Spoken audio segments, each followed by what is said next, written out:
this concrete and this tunnel going underneath the concrete, and when he went down into the ditch, he hit himself against the concrete, and he's actually, I understand, cracked his pelvis with that crash. And that was a horrific one. That put him out of the race, but at least Werner decided to take the soft option and go for an early bath where there was no concrete.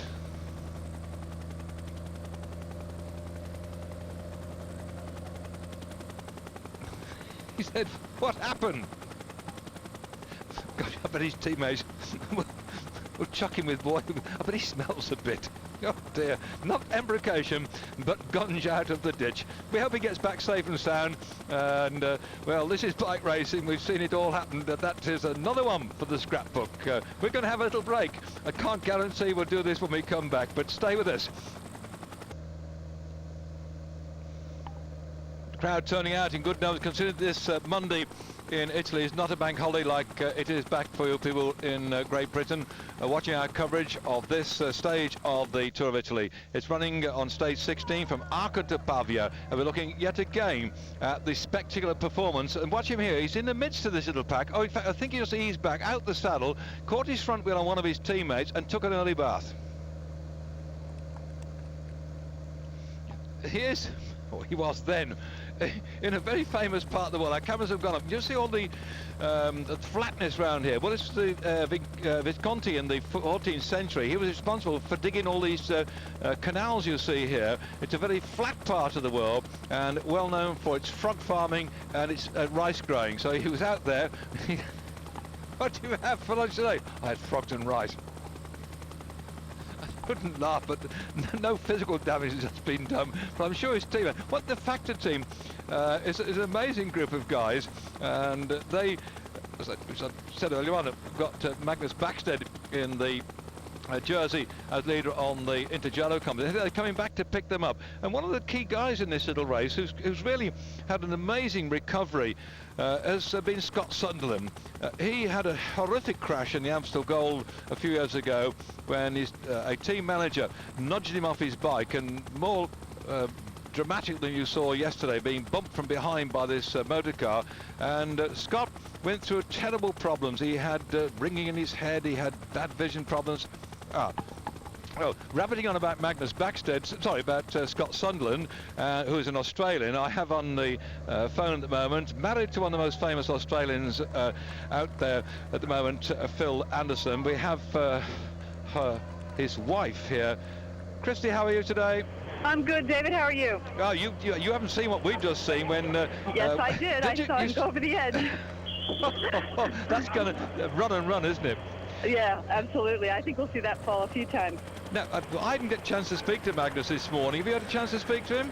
Yes, I did. I spoke to him actually while he was carrying his flowers away from the podium when he had his Intergiro jersey last night. And he said that he just was on fire yesterday. He felt great. And, of course, the results showed that pretty clearly. And now he's got 28 seconds on Moreno Di Biase, who's feeling a little less than confident about getting that jersey back. And when I spoke to Arvsen this morning, he said his sole objective now till the end of the Tour is to make sure that Magnus stays in that jersey.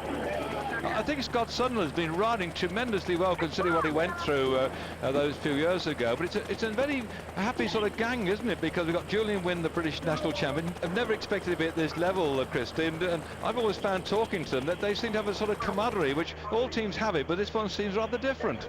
Well, that's right. And they just have an amazing ride in this Tour. I mean, teams like Lotto only have 3 people left. These guys are all here, and they're all looking fantastic. I spoke to Scott also, and he was suffering from a bit of pain in his glutes after the climb on the Alpe Pampiego 2 days ago. But he had a big grin on his face, and he was certainly looking forward to a good meal last night and a bit of a rest before today's long stage. With the Intergiro so far down the course, it really puts the onus on the Factor boys to make sure that they don't let a break go and they don't let those precious seconds go away from Magnus. Well, you may not have seen it, but we've had Serrata first, then Di Bassi second, and Magnus Backstedt third. They're all together in the sprint, so it's down to time bonuses. I haven't had time to check it through. It looks like Magnus still got it, so the work was done very well there. But going back to the Lotto Domo team, I was speaking to Nick Gates the other day, 31 years of age, come up through very small teams. The Australian said he's going to go through to the finish without Robin McEwen in there. But these small teams, they soldier on, don't they? They certainly do. I mean, I spoke to Nick this morning, and with only 3 guys left, I mean, the morale was a little bit low, but actually he looks good. I said, how do you feel? He said, I feel a little bit tired, but he said, but I'm sure I feel better than most everybody else. He said, you know, he was feeling confident that he will finish his first Giro, and yeah, never a negative word. Nick has been fantastic to talk to every morning. He's got a good attitude, and his attitude is all about completing this event. Yeah, I think that's what we're trying to bring out to the viewers today. I was repeating my conversation with Nick the other day, is that there are a lot of people in here that are doing a lot of work in the background, and suddenly when the top guy, like we're seeing on the screen now, the Dominica team have lost Mauro Cipollini, they have a new lease of life, don't they? Well, it does. It actually, it kind of takes the collar off. They're off the chain, and now they can be a little bit more individually opportunistic. Because as we all know, I mean, when Chippo has a result, it's an individual result. I mean, his team may be working themselves to death, but it's not going down on any of their individual polymers. So now days like today suit the likes of Lombardi beautifully. I could see him taking this stage, or Sforata, or maybe even Furlan. I don't see Pataki featuring today. He looked awful at the start. He really shook up after that fall in the time trial yesterday. Well, the story I got earlier on that it looked like he wouldn't start, then he did start, and so he's there at the moment. You're quite right, he's absolutely shaken up, and the Cipollini's team now putting the work on, and we've got inside 15k, so we don't have much time to talk now. But you've just said you pick Lombardi for the finish. Serrata got that into Giro, and I think he's coming a bit good. He's got a lot of experience in there, just depends, I suppose, on the lead-out teams, but the lead-out teams are thinning down, aren't they? Yeah, they are. And look, Lampre has always had good morale, and since Casagrande is possibly, you know, going to finish in the top 5, really, a guy like Sforata today is a really good opportunity for him, and he's free to do it. And they've got enough legs between them in that team that they can support his efforts to be in the right place at the right time. But Jan never really uses a lead-out man, so it's just a matter of making sure that the group arrives in one big field sprint. Well, you're watching the France Interjeux team coming up. They seem to have had a problem back down there. Let's see if they can get involved in the action too as well. As the Lampre team begin to work on the front, some of these teams are doing things that you and I would recount to the viewers as it's happening right before their very eyes. But any more little snippets, because you can talk to riders that I can't talk to, because being a lovely, attractive lady, you've come back with all sorts of stories I can't get to. Oh, right, David, sure. Anyway, Julian Wynn spoke to me yesterday, and he said on the Alpe Pampiego stage, he really had a bad day. He said he's been waiting to have one bad day, and now he figures it's finished. He's had his bad day, and now he's ready to embrace Milan's finish. He's definitely going to make it the whole way. And he's also not looking to just survive. He is looking for something in a stage over the next 3 days.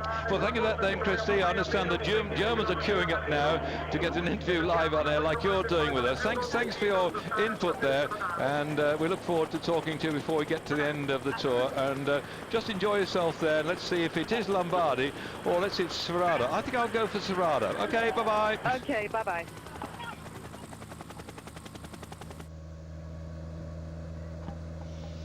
Well, there you are, the kiss of death. I've gone for Serrata, and that means he hasn't got a cat's chance in hell. Oh, I shouldn't talk about cats being in hell, should I? Oh, dear. Well, we'll come back to the race here. So I went on with a bit of tangent about cats, but as you all know, I'm a great lover of pussycats, and they should never go to hell. I think they have their own little special heaven somewhere. Back then with the race, and we'll try and then take the picture with less than 15 kilometres to go, as some of the riders at the back here are not going to get involved in the cut and thrust as we go into the finish. Let me describe again before I go back to this Tour de France and the Bianchi thing and Mr. Aito Gonzalez. A quick recap on what's been happening so far in the race. Coming in towards the end then of the stage, Arco de Pavia, 207 kilometres, 130 miles in English money, stage 16 of the race. The only real action was at Lodi. We had a breakaway group earlier on. They never got more than 3 minutes and 20 seconds lead. They came down, progressed all the way through. So it's a bad day in the office as far as Chimelski from the CC Polstat was concerned, and his co-breakaway rider who went off after some 53 kilometres. We found them at 3 minutes and 20. They drifted off down the road. It didn't amount to a bag of beans before the end of it, because Adiev from the Lambro Credit Colago team, together with his mate, they were pulled in to the group here. The big action then started going into the Giro at Lodi with 34 kilometres to go. On that particular occasion, Serrada, who's now looking for a stage victory, rides the pink and blue jersey, you just saw on your screen for the Lampre Daikon team, got that one ahead of Di Biase, who's got the blue and whitey striped jerseys for his team, the Formaggio Fiari. That's a cheese company, by the way. And then into third spot went Magnus Backstedt in the blue jersey, leading on that competition. He won't be too bothered now, because that's settled for the day as far as that's concerned. The thing is now who's going to go for the stage victory. The pushing and shoving at the front means they can actually look for a different winner today. We can see just down there on the right hand side amongst the riders in the red jersey is Simone. Just in front of him in the Ciclamino jersey is Pataki, who started the day very sore after that crash yesterday, but still his team, Fassa Bertolo, driving at the front. Do they think he's got any chance of doing it? Well, maybe not. What they have to do is there, David Cioni, born in Reading, riding for this team, Fassa Bertolo, who had been riding for some years, first in mountain biking, then he went and joined the Mappe team on two thin wheels, and he's been working very hard, has the lad from Reading, whose family then I think went down to, was it Plymouth or Portsmouth, forget exactly where it was, but hello? Can I speak a bit slower? You can't hear? That's the boss. I should get a clip round the ear. That's the man himself who has the job of running this great race. I know that Jean-Marie Leblanc and his team round about him are well known to British viewers, but that there was Camille Castellano, who is the director of the organisation of the Tour of Italy. I had the good fortune to meet him many times, including out there in the Tour of Langkawi earlier this year when he went out there, including also Francesca Moser, to see that that race under sunshine in Malaysia. Back then to the 10Ks to go, and sorry, we're not going to have time to talk about Bianchi. Tune into, not tomorrow, the day afterwards, because it's a very interesting company, and at least they've now got the confirmation, which will be launched to the press tomorrow with the showing of the jerseys and the equipment that Bianchi are in the Tour de France. That will be all revealed again the day after tomorrow. We'll give you a big wind-up on that as the race beginning to settle itself down. There's all rumours flying back too that can they get Cipollini in the race? Is there a possibility that the gentleman who owns the team, Domingo Vacanze Elitron, can find ways in which the Tour de France will take on 23 teams, not 22? Tomorrow, I think, will be a great day for discussion. Jean-Marie Leblanc is over in Italy. He's been paying visits to the Elite factory. They're the people that make the bottles, or supply the bottles the riders use, and also make the bottle cages and lots of other equipment for cyclists. So the debate going on whilst Jean-Marie Leblanc is paying visits out here, and also the president of the UCI, Hein Verbruggen, has come in too. So a lot of discussion going on, and it may be, I mean, if Cipollini had gone all the way to the end of the Tour of Italy this year, then perhaps one would say, well, why push and shove and try and get him in there when he might be a bit tired? But having had that problem in that crash, in the wet, in a sharp turn, like we're going to have today, but even close to the finish, this one is some 300 yards away, but the crash that took him out was so spectacular, like Torvald and Dean falling down in the midst of their most exciting part of their presentation. Also there again, it crashed out yesterday, was Alessandro Pataki. So can there be an opportunity to bring Cipollini into the 100th year of the Tour de France? Is that a possibility? I don't know. Nobody knows at the moment. It's a very difficult logistical thing to put another team in. But as it is the 100th year and the world champion would like to bounce back, particularly after his crash, which gives him time to recover, then we might find a bit of negotiations going on. Keep your fingers crossed as you're watching the Tour of Italy, which started in 1909. So we've not got long to go for the centenary of this race too as well, as they head in toward the finish at Pavia.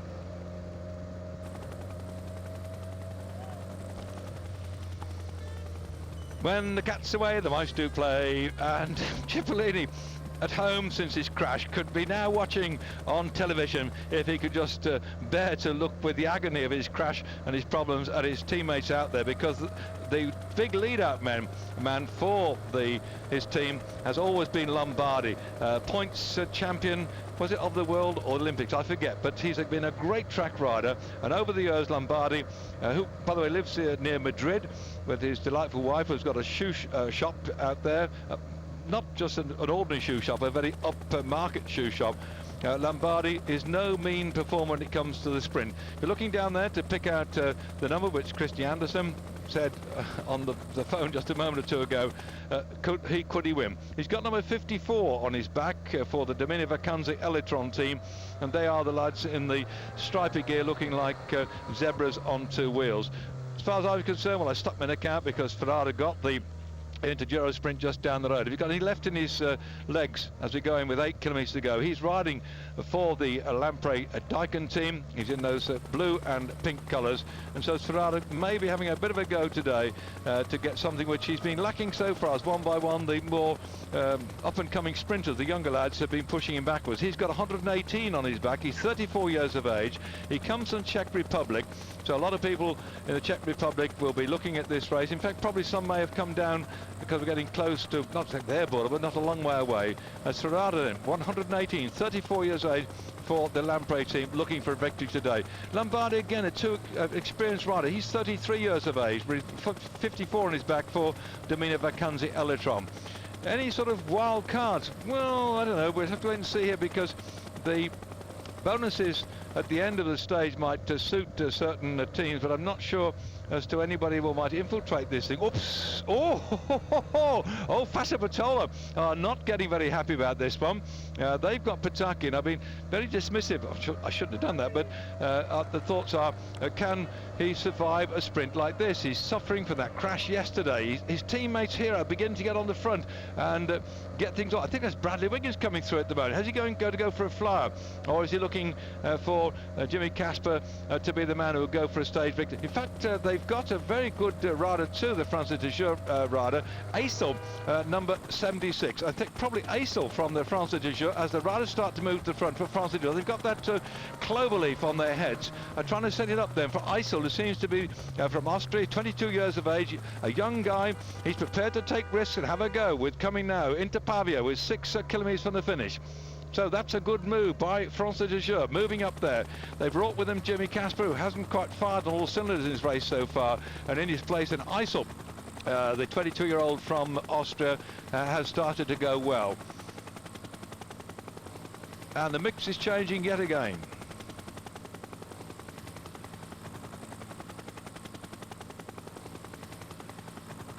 Oh, the Fassa Bertola riders are not happy. Oops, the pushing and shoving, it's coming on. They're saying probably by rights we should be in here. Let's give it a chance to go for it.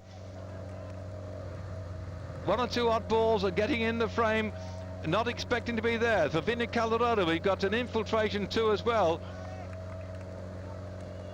That surely can't be Garzelli looking for a few seconds bonus, but he can sprint very well. He's often good at going into the group to infiltrate for those. We saw him the other day, he finished 3rd in a sprint which everybody's looking for the sprinters, and Garzelli, there's the team down there in the yellow, Vinny Calderone team, and they've got it. Yes, surely, watch out for Garzelli in there. Where's 185 on his back? The pink jersey is recognising that he can't let Garzelli get too far away, but Simoni is not a sprinter. Is there a chance for the yellow jersey to come through? By that I mean the colour of his sponsor, not because he's leading on the race. The pink jersey belongs to the race leader.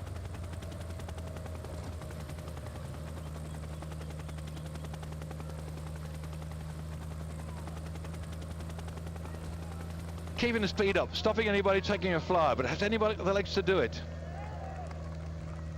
It's the glory of a stage victory today with the inside 5 kilometres to go, and still Fassa Bertola on the front.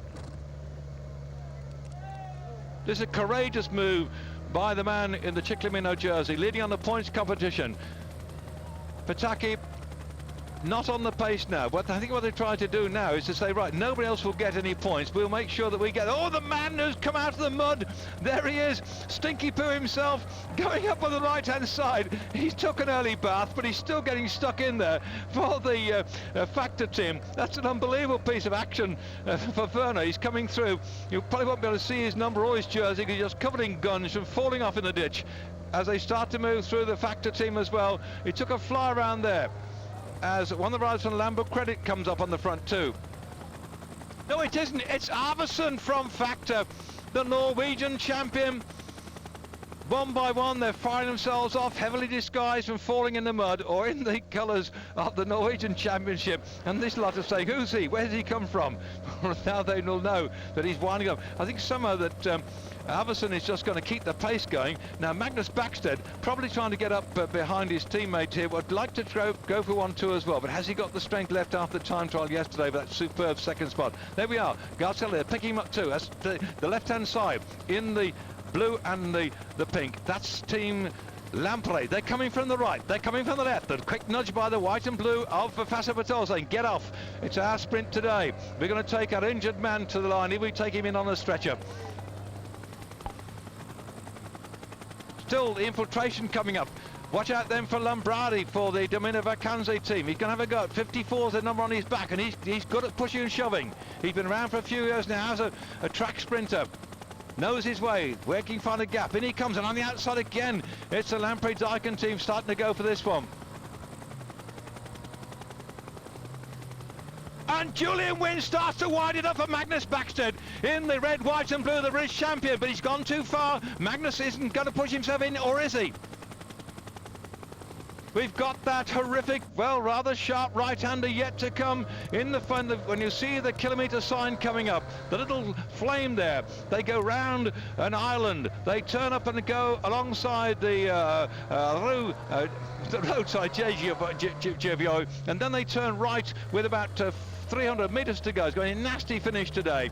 We've got to go over the top of the river. Once we're over the river, getting towards 1.5 kilometres to go, and still they're going flat out. They're travelling at around about 35 miles an hour.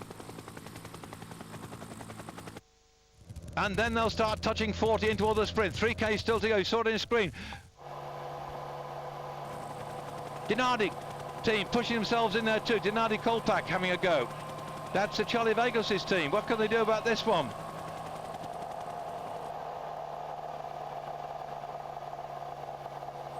It's fragmented on the normal straight runs in. When the team gets well drilled, the riders there you see in the white and the black, the zebra colours for the Domina Vacanze Elitron team, working for Cipollini. They would dominate the front, as also the riders of Fassa Patel would start dominate the front. But the infiltration now is because some of the big guns have stopped firing. We've lost McEwen since he retired from the race. We've lost Cipollini, and at one time we thought we'd lost Pataki in the Ciclamino jersey, but he's fighting his way through there. He must be in absolute pain. If you watch the start of our programme, you'll see the damage that was done to his back, the ripping of his jersey and the scars on his back. He could hardly sleep last night. He's in the race, pitching in here. There he is, with all the bandages round about him. Pataki trying still to get another stage victory. He won the first stage of the race as we opened up the calendar at Lecce. He won that one. He was first there. He won again on stage 5. He won again on stage 6 as Pataki won again on stage 13. He's now looking to add more to his success as alongside him the British champion Julian Wynne takes a tow. There, Magnus Backstedt from Sweden. Lives in Cardiff. Well, that's where the football's going to be taking place, I think, today in Great Britain. But right now, from Cardiff, in fact, from Sweden, living in Cardiff, Megan Hughes, or Megan Backstedt as she is now, must be hanging on to see what her husband could do today. As we go inside the final kilometre, he's got the blue jersey, and the other man from South Wales, Julian Wynne from Abergavenny, is trying to lead out his teammate. They've drifted back as the Big hit. Look at Julian Wynn on the left-hand side. Perhaps Magnus said, go for it, boy, go for it. And Julian Wynn's starting to wind it up inside the final kilometre. We've got this sort of twist round the arm, and then we've got the sharp right-hander. Are they slowing down to give the Brit a chance? What it would be if we had the National Championship jersey cross the line in first spot, but I think that's wishful thinking. I'm not supposed to be biased. I'm supposed to be exactly straight down the line. But how good it would be for Britain to have that one. Are they saying, no, go like a bat? Oh! That's where the team cars go straight on. This is inside the last 300 metres. That caused a few problems in the group as, yes, Pataki starts to go and Serrata's on his wheel. Pataki comes off the wheel of his teammate, and on the far side is this Eisel from Austria. Pataki's trying to get out, he did! And Serrata on the right-hand side. On the left, I think it was the rider from France de Jure that got third spot. But what a finish.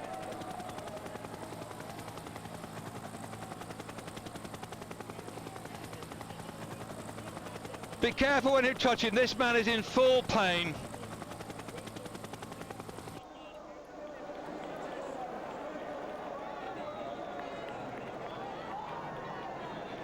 Such a great future lies ahead for this special sprinter who many people thought would not start today.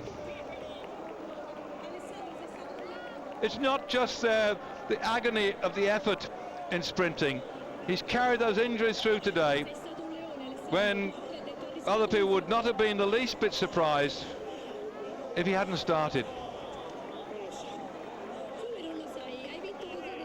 And there comes the ever-present interviewer when the fellow, all he needs now is a chance to recover from his injuries, to take his celebration. Let's see if we can hear him over the air.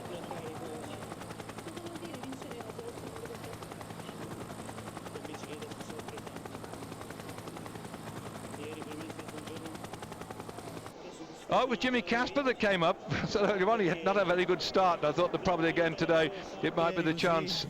Here we go. Non aveva un senso e oggi con la grinta, con la voglia di fare, con la maglia ciclamino, penso di aver fatto un numero. A parte il dolore, la sensazione che hai provato tagliando il traguardo? Non lo so, niente, non lo so, non so cosa dire. Grazie ad Alessandro Petacchi, a voi. If I could just, my time's not that good. It used to be many years ago when I was playing basketball and in the army in Trieste all those years ago. But I got the impression probably that he had to not let the jersey down. Please excuse me those Italian speakers who didn't get it quite right, but it did seem that he was riding to defend that jersey. He was led out there by his teammates. Then we started to have the scrap as Lombardi started to go. On the far side, Jimmy Casper, who's promised so much but often failed to deliver, nearly got there today to finish in second spot, while Serrata was third behind Pataki, Casper and Serrata. 1, 2 and 3, Pataki, Casper, Serrata, just dropping out the frame. I think that was Lombardi, who just didn't have the punch in the end. Pataki may not have the flamboyance of Cipollini, but he's the new kid on the block. And unfortunately, Cipollini, who crashed out a few days ago, can't be here to challenge this man, but he had a few problems early on with Pataki. Couldn't catch him at the early parts. Could he have caught him now? We'll never know. But we do know is that Pataki, despite the crash yesterday, can go into the rest stage with yet another victory under his belt. He won that stage 1. He won then after that in the next sprint on stage 5. Then he won stage 6, and tremendous performance by winning in stage 13-2 as well. And he's got yet another stage, and we're well into the race now. It's his stage 16. So imagine how he survived the climbs. He survived the crash in the time trial to get another victory, and the pain shows.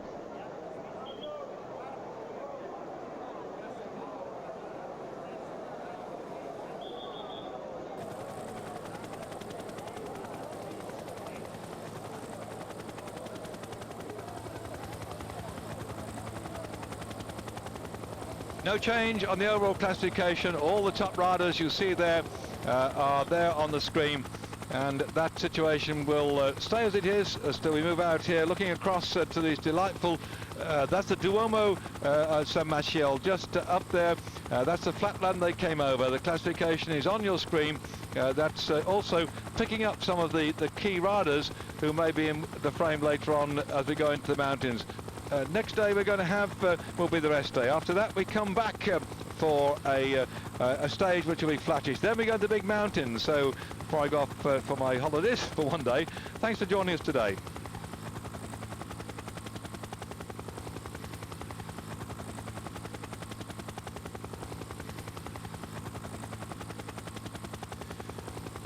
Again, confirmation of the points situation with Pataki getting those 208 points, and the race tomorrow won't arise because they're all going to rest to recover, and particularly Pataki, I'm sure we wish him well from his injuries. And when we come back after the stage tomorrow, we've got a flat stage, so can he get another victory before we hit the big mountain? Stage 70 will be coming up on your screens on Eurosport, and I hope you'll join us on that occasion the day after tomorrow to see Pataki on the next flat stage, because you're going to have 2 hard days in the mountains, and but the riders looking for the overall pink jersey will be in their element. Then we have on stage 20 a flat running toward the finish, and the final time trial on stage 21. Watch out for this man Artur Gonzalez, by the way. We haven't featured much on what happened yesterday, but the threat is coming up with Artur Gonzalez in the time trial, and also that the Fassi team have got yet another victory. Will be looking, I think, and saving their lips for the Tour de France, and Artur Gonzalez might even frighten the great Lance Armstrong on that occasion. But that strong team Fassi had a victory today yet again, with Pataki taking first spot. No change overall.